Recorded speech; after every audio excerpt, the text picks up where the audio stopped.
Hello friends, मैं हूं अबीहा इंतखाब। आपके अपने यूट्यूब चैनल अबीहा क्लासेस सफलता की सोच में आपका स्वागत है। तो आज हम पढ़ने वाले हैं जीवन परिचय रानी लक्ष्मीबाई का। रानी लक्ष्मीबाई के बारे में तो आप लोग जानते ही होंगे, लेकिन आज हम डिटेल में बात करेंगे क्योंकि ये पढ़ाई के दृष्टिकोण से एक बहुत ही महत्वपूर्ण टॉपिक है और इससे जुड़े कई सारे प्रश्न आते हैं। तो चलिए शुरू करते हैं रानी लक्ष्मीबाई के जीवन परिचय पे आज का ये वीडियो। और अगर आप अभी तक हमारे चैनल पे नए हैं तो चैनल को सब्सक्राइब करना मत भूलिएगा, वीडियो को लाइक कीजिएगा और दोस्तों को शेयर जरूर कीजिएगा। तो चलिए स्टार्ट करते हैं। रानी लक्ष्मीबाई, जिनका नाम मणिकर्णिका भी था, यानी इन्हें मणिकर्णिका के नाम से भी जाना जाता था। लेकिन अगर हम बात करते हैं किस नाम से बहुत ज्यादा फेमस हुई, तो रानी लक्ष्मीबाई के नाम से। लेकिन इनका जो शुरुआती नाम था वो मणिकर्णिका तांबे था। तो चलिए जानते हैं इनके बारे में। ये पिक्चर आप देख रहे हैं रानी लक्ष्मीबाई की। देखिए, कोई भी एग्जैक्ट पिक्चर रानी लक्ष्मीबाई की नहीं मिलती। आप किसी भी कहीं भी इंटरनेट पे अगर आप सर्च करते हैं, किसी बुक में देखते हैं, इनकी कोई भी एग्जैक्ट पिक्चर नहीं मिलती है। ऐसी पिक्चर्स आपको इंटरनेट पे मिलती है। तो रानी लक्ष्मीबाई का नाम क्या था, जैसा कि मैंने पहले ही बताया था आपको, मणिकर्णिका तांबे नाम था। विवाह के पूर्व इनका नाम मणिकर्णिका तांबे था और विवाह के पश्चात इनका नाम लक्ष्मीबाई नेवलकर था। ठीक है। जन्म इनका 1828 माना जाता है। इसमें भी बहुत से विरोधाभास है, लेकिन 1828 इनका जन्म माना जाता है। मृत्यु इनकी 1858 मानी जाती है। 29 वर्ष की अवस्था में इनकी मृत्यु हो गई थी। पिता मोरोपंत तांबे थे इनके, माता भागीरथी बाई थी। बहुत इंपॉर्टेंट है ये क्वेश्चन। कई बार क्वेश्चन आ जाते हैं कि रानी लक्ष्मीबाई के पिता का नाम क्या है, रानी लक्ष्मीबाई की माता का नाम क्या है। पति का क्या नाम था, तो इनके पति का नाम था झांसी नरेश महाराज गंगाधर रावेन लेकर। ठीक है। तो देखिए, और इनके संतान के बारे में अगर हम देखते हैं तो दामोदर राव और आनंद राव। ठीक है, दत्तक पुत्र थे ये। और घराना क्या था इनका, तो मराठा साम्राज्य था। और उल्लेखनीय कार्य, इनका सबसे इंपॉर्टेंट काम क्या है, इनको किस लिए जाना जाता है, किसके लिए बहुत फेमस हुई थी, जो 1857 की क्रांति थी। देखिए, अगर हम बात करते हैं, ये कोई भारत की पहली क्रांति नहीं थी, लेकिन ये भारत की पहली सबसे बड़ी क्रांति हम इसे कह सकते हैं, जो 1857 में शुरू हुई थी। तो इसमें जो एक महत्वपूर्ण भूमिका निभाई थी वो रानी लक्ष्मीबाई ने निभाई थी। अब आगे देखते हैं, हम रानी लक्ष्मीबाई के जीवन परिचय देखते हैं। महारानी लक्ष्मीबाई का जन्म एक महाराष्ट्रियन ब्राह्मण परिवार में सन 1828 में काशी में हुआ था, जिसे अब वाराणसी के नाम से जाना जाता है। उनके पिता मोरोपंत तांबे बिठूर में न्यायालय में पेशवा थे। इसी कारण से वे इस कार्य से प्रभावित थीं और उन्हें अन्य लड़कियों की अपेक्षा अधिक स्वतंत्रता भी प्राप्त थी। देखिए, अगर हम बात करते हैं किसी बच्चे के दिमाग में अगर बचपन से ही आजादी और अपने अधिकारों के बारे में अगर विचार रहते हैं, तो वो आगे चल के हम देख सकते हैं कि वो उस पे काम भी किया जाता है। तो बिल्कुल यहाँ पे हमें देखने को मिलता है कि रानी लक्ष्मीबाई का जो बैकग्राउंड था, यानी फैमिली बैकग्राउंड था, वो बहुत ही अच्छा था। उनके फादर पेशवा थे न्यायालय में, और एक अच्छी खासी पोस्ट थी उनके पास। तो उनको जो नॉर्मल लड़कियां थी उनसे ज्यादा उन्हें आजादी थी, उन्हें अपनी बात रखने का अधिकार था। तो ये भी एक वजह थी कि रानी लक्ष्मीबाई बचपन से ही एकदम निडर थी। अब आगे बात करते हैं शिक्षा, उनकी शिक्षा दीक्षा पढ़ाई के साथ साथ आत्मरक्षा, घुड़सवारी, निशानेबाजी और घेराबंदी का परीक्षण भी शामिल था। उन्होंने अपनी सेना भी तैयार की थी। उनकी माता भागीरथी बाई एक गृहिणी थी। उनका नाम बचपन में मणिकर्णिका रखा गया था और परिवार के सदस्य प्यार से उन्हें मनु कहकर पुकारते थे। ये तो वेरी इंपॉर्टेंट है। और आपने कई बार इसको पढ़ा भी होगा कि बचपन में उन्हें किस नाम से बुलाया जाता था। तो रियल नेम उनका मणिकर्णिका था, लेकिन उनको मनु कह के बुलाया जाता था। जब वे 4 वर्ष की थी तभी उनकी माता का देहांत हो गया और उनके पालन पोषण की संपूर्ण जवाबदारी उनके पिता पर आ गई थी। ठीक है। देखिए, कम अवस्था में इनकी माता का देहांत हो गया और इनका सारी जो परवरिश की, पालन पोषण किया, वो इनके पिता ने किया। अब आगे देख सकते हैं कि क्या क्या विशेषताएं थी इनके में जो इन्हें अन्य लड़कियों से अलग बनाती थी। तो नियमित योगाभ्यास करना, धार्मिक कार्यों में रुचि, सैन्य कार्यों में रुचि एवं निपुणता। देखिए, ये बहुत इंपॉर्टेंट है। सैन्य कार्यों में रुचि, एक महिला का सैन्य कार्यों में रुचि होना एक बहुत बड़ी बात है। उन्हें घोड़ों की अच्छी परख थी। रानी अपनी प्रजा का समुचित प्रकार से ध्यान रखती थी। गुनाहगारों को उचित सजा देने की भी हिम्मत रखती थी। देखिए, उन्हें घोड़ों की अच्छी परख थी। इसके बारे में मैं आपको एक स्टोरी बताना चाहती हूँ कि रानी लक्ष्मीबाई एक बार ऐसे ही सर्वे के लिए निकली थी, या जिसे कह सकते हैं कि अपने एरिया में सर्च के लिए निकली थी। तो कुछ घोड़े बेचने वाले व्यापारी बाहर से आए थे। तो एक जैसे 2 घोड़े थे। तो दोनों के दाम उन लोगों व्यापारियों ने बराबर के लगाए, लेकिन रानी ने एक का दाम अधिक लगाया और एक का दाम कम लगाया। तो घुड़सवार ने कहा कि देखिए रानी, ये दोनों ही घोड़े एक जैसे हैं, एक ही नस्ल के हैं, तो आप क्यों दोनों का दाम अलग अलग लगा रही हैं, जबकि दोनों ही घोड़े का दाम एक होना चाहिए। और यही बात जो रानी के साथ लोग थे उनको भी नहीं समझ में आ रही थी कि रानी क्यों एक घोड़े का दाम ज्यादा लगा रही है और एक घोड़े का दाम कम लगा रही है, जबकि दोनों ही घोड़े दिखने में बिल्कुल एक जैसे हैं। तो रानी ने कहा कि एक घोड़े के जो छाती है उसमें दाग है, यानी ये घोड़ा बहुत दूर तक और लंबी दौड़ नहीं दौड़ सकता। तो यानी कि इससे ये समझ में आता है हमें कि रानी को घोड़ों की बहुत अच्छी परख थी।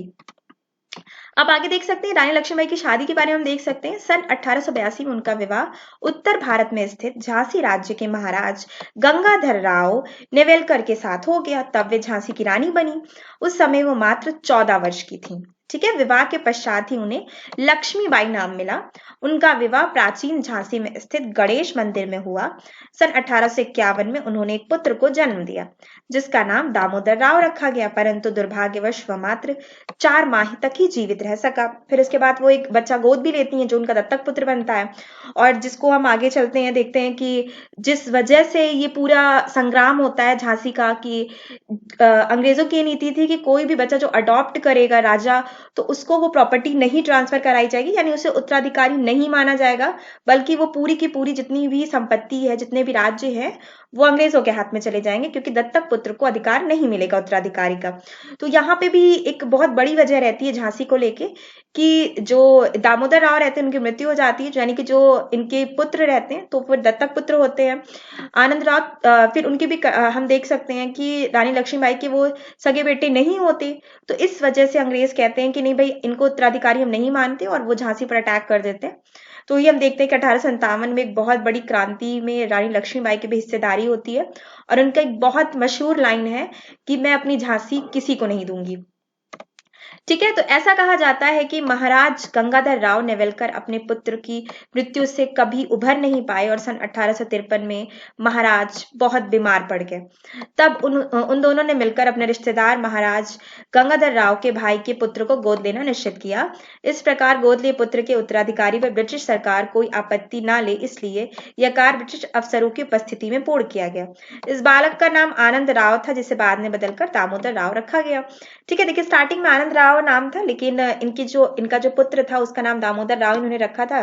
जिसकी मृत्यु हो गई तो इन्होंने जो दत्तक पुत्र अपनाया, यानी कि जो गोद लिया वो बेटा था आनंद राव, उसका नाम भी इन्होंने बाद में चेंज कर दिया और उसका दामोदर राव नाम रख दिया।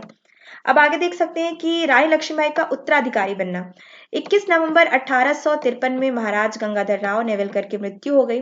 उस समय रानी की आयु मात्र 18 वर्ष थी, परंतु रानी ने अपना धैर्य और साहस नहीं खोया, और बालक दामोदर की आयु कम होने के कारण राज्य काज का उत्तरदायित्व महारानी लक्ष्मीबाई ने स्वयं पर ले लिया।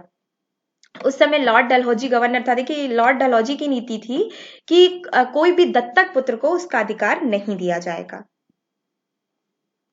अब देख सकते हैं कि उस समय यह नियम था कि शासन पर उत्तराधिकार तभी होगा जब वह राजा का स्वयं का पुत्र हो। यदि पुत्र ना हो तो उसका राज्य ईस्ट इंडिया कंपनी में मिल जाएगा, और राज्य परिवार को अपने खर्चों हेतु पेंशन दी जाएगी। ठीक है, उसने महाराज की मृत्यु का फायदा उठाने की कोशिश की। वह झांसी को ब्रिटिश राज्य में मिलाना चाहता था।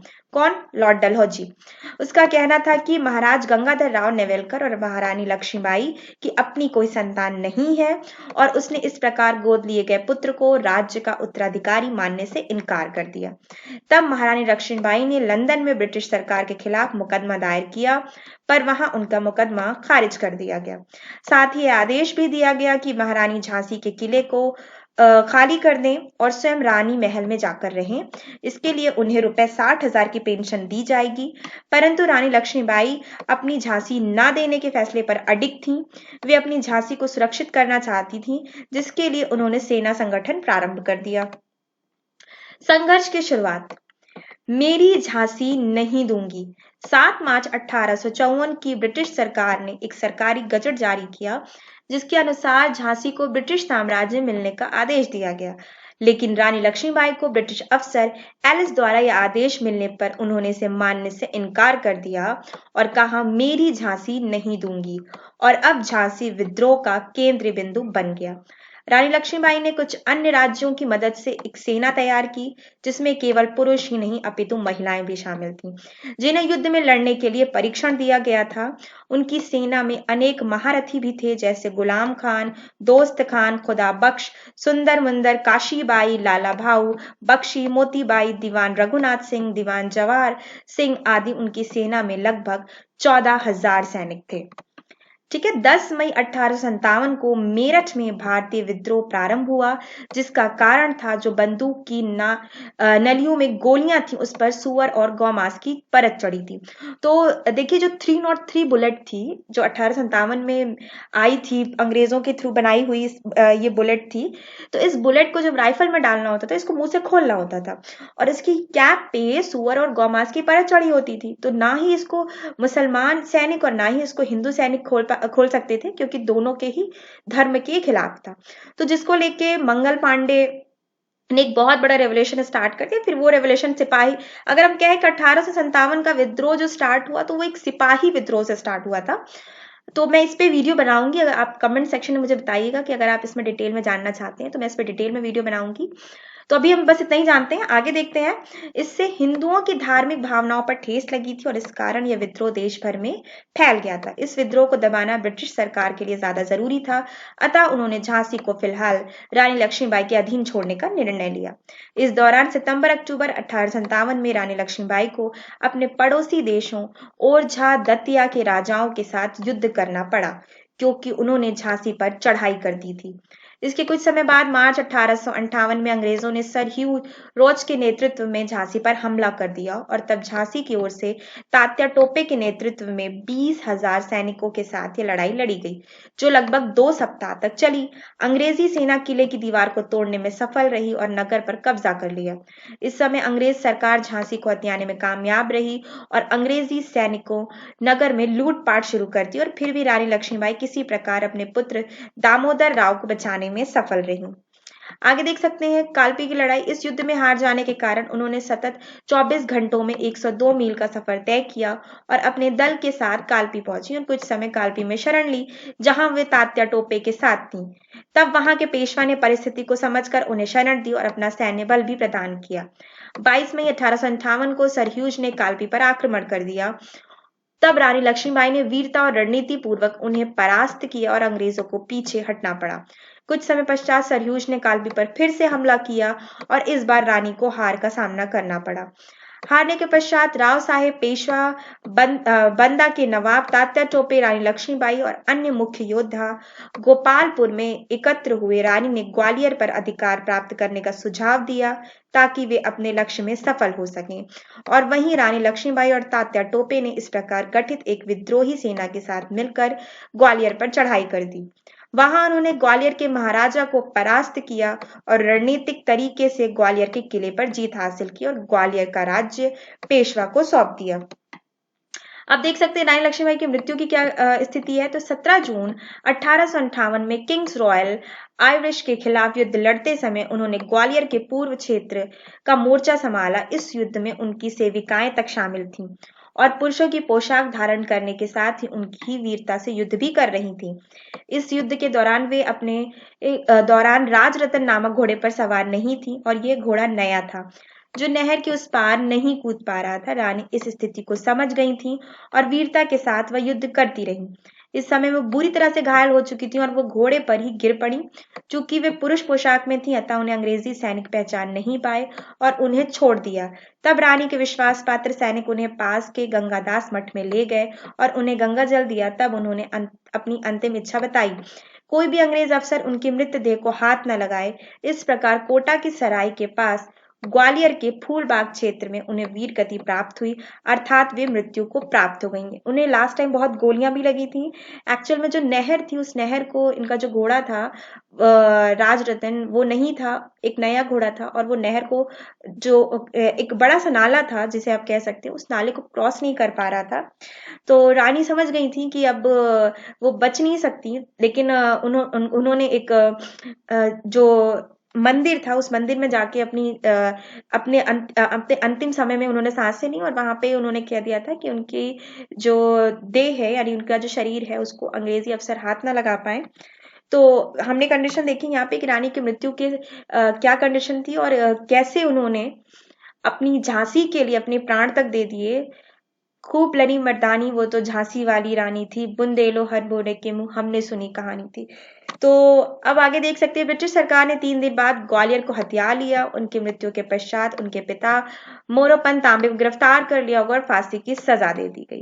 रानी लक्ष्मीबाई के दत्तक पुत्र दामोदर राव को ब्रिटिश राज्य द्वारा पेंशन दी गई और उन्हें उनका उत्तराधिकार कभी नहीं मिला।